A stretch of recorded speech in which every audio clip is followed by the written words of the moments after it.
Hello, testing. Okay. My name's Paul, and I picked up painting maybe about a year ago. Just to have a break from, I guess, being on my screen and using cameras. And I photograph a lot of artists, and maybe I just felt like I wanted to make something. So yeah. Anyway, yeah, I made. I actually lost one of my books, which is really annoying. I did one in Italy over the course of a while, and I lost it. I don't know where it's gone. But it's been really fun. It's been really relaxing to be making work, and some of it's really bad, and some of it's less bad, and some of it is it's all. But the one thing it all is, that was me actually getting AI to just giving a bunch of prompts and then painting what AI came up with. That actually is something I want to work on more. I was just in Japan, so I was trying to paint some things that I saw there. Um, yeah, there's no real kind of, that was me following an online lesson. Somebody else showing how to paint flowers, which I thought was fun. Yeah, it's been a really fun, really fun exercise. I don't know. I mean, I've got zero education in it. But it's just a way to get off your screen, and this costs $20 and the book costs 7, and I don't know, it's the best fun you can have for $20. um if you're not doing other things, I guess. But yeah, so I like to start by just activating the paints, which apparently you put drops on there. I'm sure this is just fun. Again, I've got zero knowledge of what I'm doing here. I'm just like having fun basically. And um I've got no real idea about how to paint, and I'm sure if you're a painter, you're like, yeah, I don't know about that. But anyway, point is, um, I'm having fun doing it, and that's another book, which that's actually much nicer paper.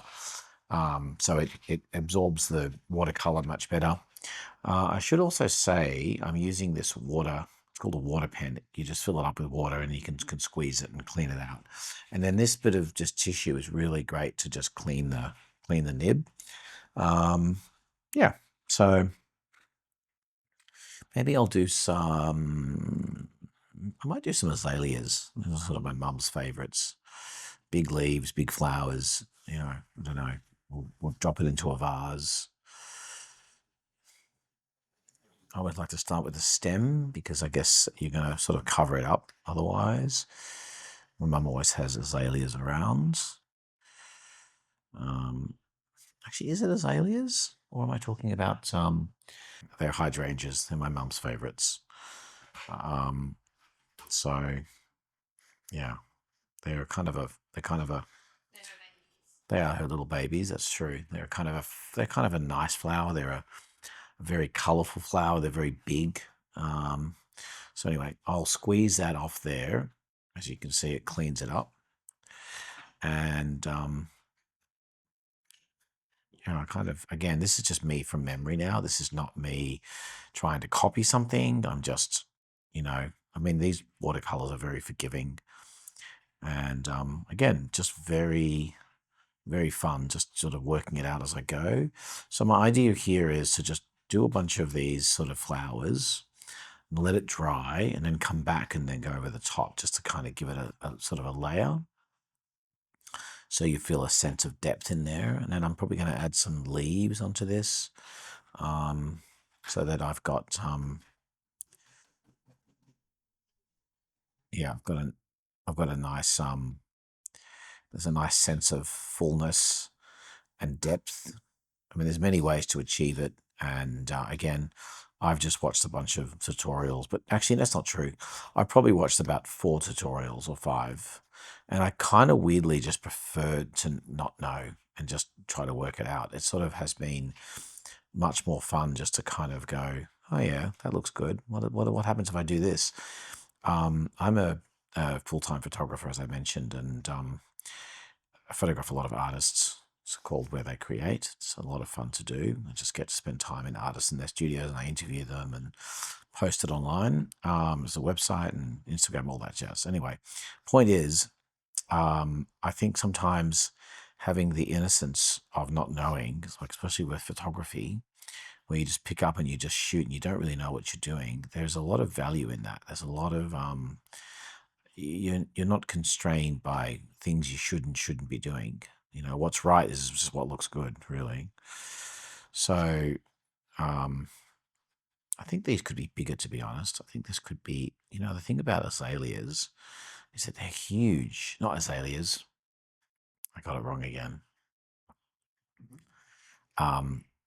Hydrangeas. That's why I'm confusing it. I'm very dyslexic. Hydrangeas, yeah. So we're going to get a little bit bigger. And then I might start putting some leaves in soon. I mean, sometimes you're doing this and you're sort of happy with where it's going, and then all of a sudden you sort of add one more element and you kind of ruin it, or it just builds up over time, which is also kind of the fun of it all. So I'm just going to clean the brush a little bit. I'm going to just drip it off so it just gets into there. Okay, now how green will we make this? I don't know. Okay, let's have a look here. Let's just get some green. Okay, I think that's too green. I don't want that. I think, is that a green there? What is that? I don't know if I mentioned it. It looks like a red. That looks like a green there. Looks makes sense that it's green and green. Yeah, I also didn't mention that I'm colorblind. God, I've got a lot of things, haven't I? But anyway, green-gray color division, which is a classic. Many men have it. I didn't know I had it for a while, and it's funny that I'm a photographer and I don't shoot black and white, although I probably would be good at it. I don't know. I just want to have this feeling of just green popping in everywhere. And I'm probably going to go over the azaleas a bit more. And I might even put one or two in the front here. And so just layer it up a little bit. We'll have a vase down here. I would love to do a glass vase, but I've got no idea. I probably need to look that up. Okay, that's good. I'm happy with that. I just have to remember that that's my little pocket there. Okay, we'll clean this up again. Give that a little clean. I might even just draw in a couple more branches. That could be fun, just so you kind of feel them on top. Okay, we'll put one about there. We'll put one about there. Well, that's a bit too strong, isn't it? I've gone a little too heavy there.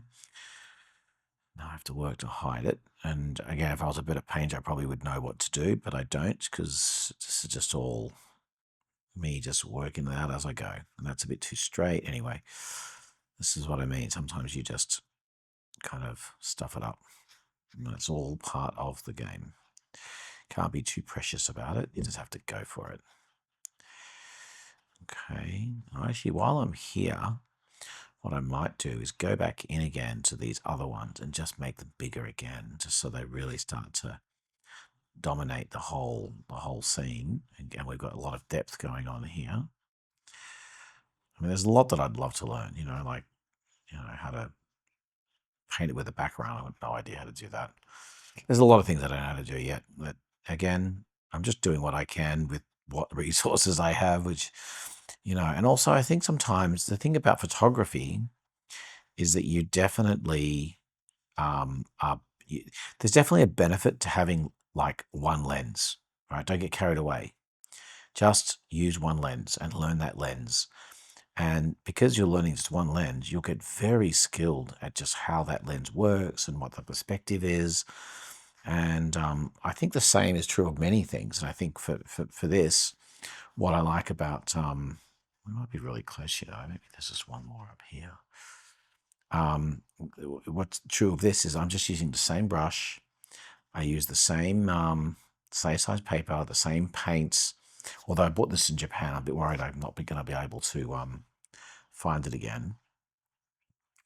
But, and then by just keeping it super limited, you end up just getting kind of knowing what how to use it and what it looks like to use and what its limitations are. And, in the case of a lens, you realize you have to walk back. You can't just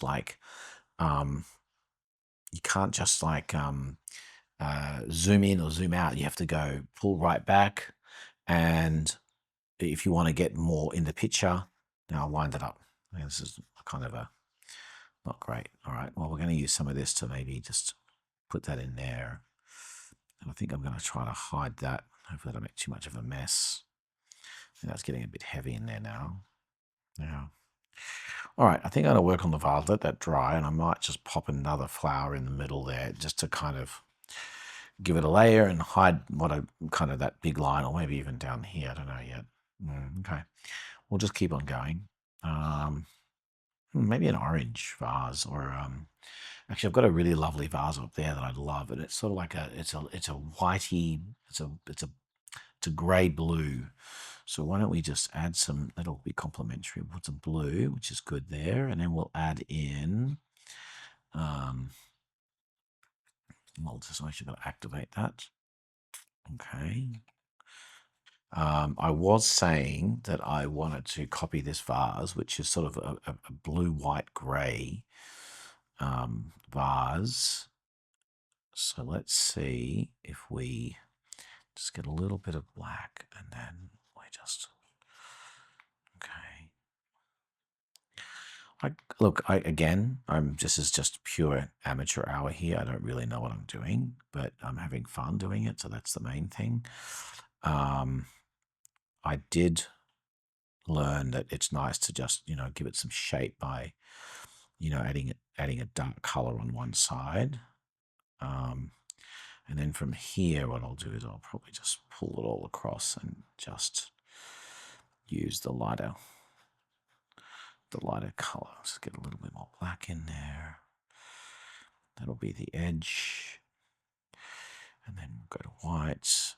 And actually what I will do is I'll take a little bit of water into it so it dilutes it now.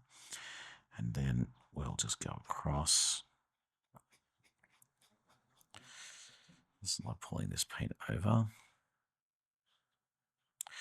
Okay, I mean, I think the mind, the brain, our vision, I think it tends to fill in where there's where there could be something. So I feel like you don't ever I've found with watercolors in particular that you don't actually have to be, just the approximation of something is enough sometimes. Just you don't need to be too kind of, well, for me, what I'm doing anyway, too perfect is what I want to say.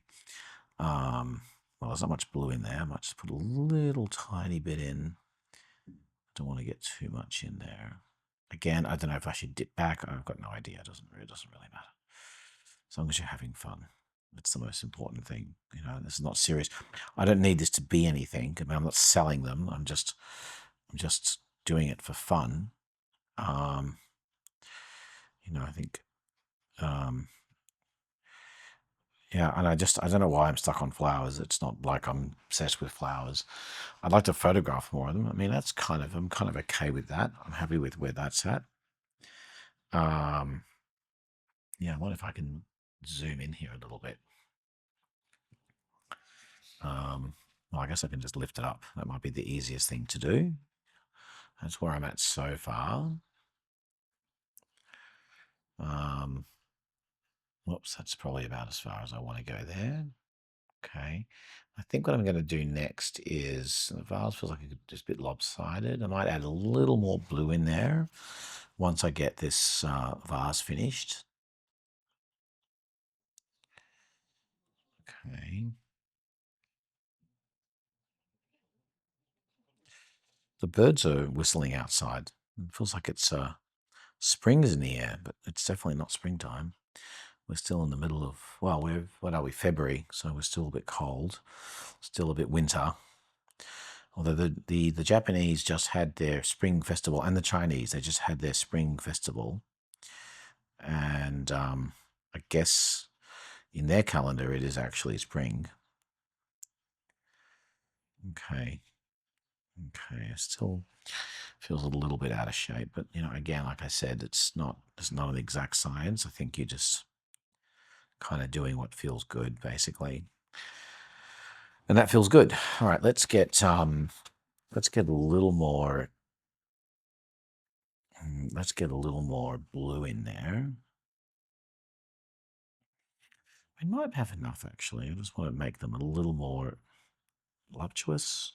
Is that a word I want to use? On flowers? Why not? Let's just get this feeling a bit more blue and a bit more full. Okay. And we'll just dedicate this to my mum. I'll just call it Mum. She never thought of that before. I just might call it Mum. Mum would love that. She's still alive, by the way. I'm not talking about.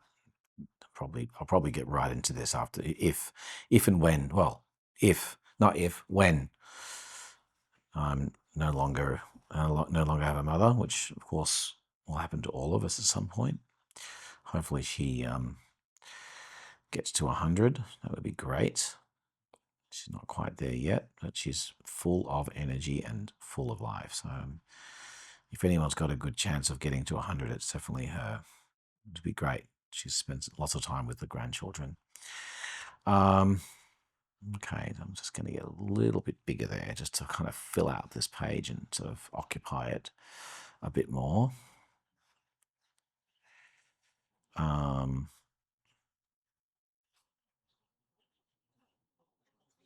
Yeah. All right. Kind of just feel like some flowers have dropped to the ground. Over there. Yeah, there's a couple little petals there around. Okay.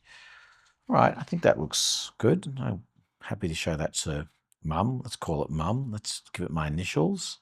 Actually, I like to do it with a pen, to be honest. Just put my name down.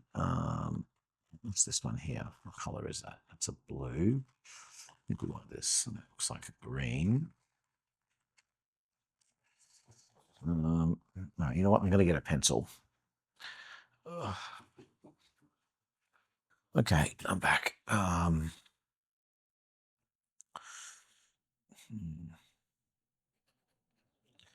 it's not. It's gonna get. I'm gonna run out of titles if I start calling him Mum. Yeah, I'll call it Mum One. No, don't know. Okay. Done. Oh, I should have put the year. 26. Okay. Oops. All right. Okay. There's my Mum flower. We'll try to do one tomorrow.